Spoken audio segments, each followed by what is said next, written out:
بسم اللہ الرحمن الرحیم۔ السلام علیکم۔ شب برات کی رات اور دن بھول کر یہ کام نہ کرنا، ورنہ موت کا فرشتہ لکھ دے گا کون ہوا پاس کون ہوا فیل۔ شب برات مقدر تقدیر بدلنے والی رات ہے، فیصلے والی رات ہے۔ کون ہوگا پاس کون ہوگا فیل، کون ہوگا کامیاب اور کون ہوگا ناکام۔ شب برات برکات و حسنات میں ڈوبی ہوئی ایک حسین رات ہے۔ یہ ان راتوں میں سے ایک اہم رات ہے جس میں بندوں پر اللہ پاک کی خاص عنایات ہوتی ہیں۔ اس لیے جب یہ مبارک رات آئے تو اس کو غنیمت جاننا چاہیے اور اس میں عبادات، توبہ اور رب کی رضا حاصل کرنی چاہیے۔ تو رات کو جب ہم سونے کے لیے بستر پر جائیں تو وضو کی حالت میں جائیں اور قرآن پاک کی تلاوت اور توبہ استغفار کر کے سوئیں، کیونکہ نیند بھی عارضی موت کی مانند ہے۔ پھر کیا پتہ صبح ہماری آنکھ کھلے یا نہیں، کیا پتہ یہ رات ہماری آخری رات ہو اور حقیقی موت کو گلے لگا لیں۔ جب ہم اس طریقے پر اپنا محاسبہ کرتے ہوئے زندگی گزاریں گے تب ہم دنیا اور آخرت میں کامیاب ہو سکیں گے۔ یہ یاد رکھیں، ہر کسی کو موت کا مزہ چکھنا ہے، رب کی بارگاہ میں جانا ہے اور اس کی بارگاہ میں اعمال کی پیشی ہونی ہے۔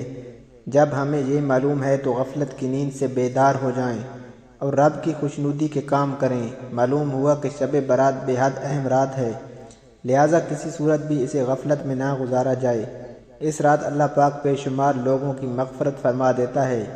اللہ پاک سے ہمیں خوب دعائیں کرنی چاہیے تاکہ ہمارا نام بھی ان مغفرت والوں میں شامل ہو جائے۔ ساتھ ہی دوسرے مسلمانوں کے لیے بھی دعائیں کریں، لیکن یہ یاد رکھنا چاہیے کہ اس رات کچھ ایسے بھی لوگ ہیں جن کی مغفرت نہیں ہوتی۔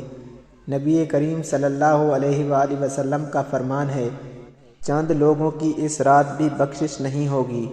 شب برات کی رات ملک الموت ہر گھر میں آتا ہے۔ اس رات تقدیر کے لکھے جاتے ہیں، کون جیے گا کون مرے گا، کسے ملے گا کسے نہیں ملے گا۔ حضرت علی رضی اللہ تعالیٰ عنہ سے روایت ہے، نبی کریم صلی اللہ علیہ وآلہ وسلم نے فرمایا کہ اس رات حضرت میکائیل علیہ السلام اور حضرت عزرائیل علیہ السلام ہر گھر میں آتے ہیں، کیونکہ اللہ کا یہ حکم ہوتا ہے کہ اگر اس رات میرا کوئی بندہ اپنے گناہوں پر پچھتائے اور مجھ سے آنے والے وقت میں اچھے اعمال کا وعدہ کرے تو میکائیل علیہ السلام اس کے اعمال میں ترمیم کر کے آئندہ آنے والے سال میں زیادہ سے زیادہ رزق اور رزق میں فراوانی لکھ دینا۔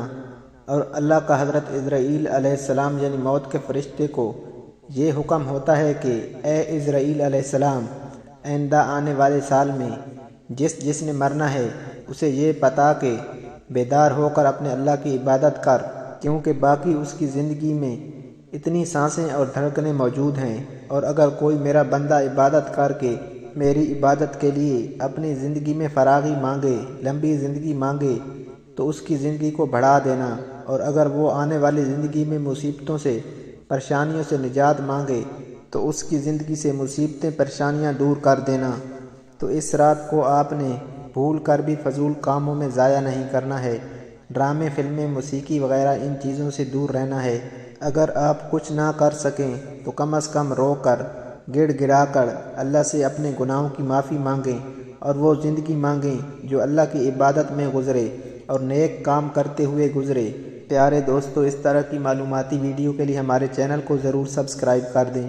ویڈیو اچھی لگے تو ویڈیو کو لائک اور شیئر ضرور کریں اور اپنی رائے کا اظہار کامنٹ سیکشن میں ضرور کر دیں۔ جزاک اللہ۔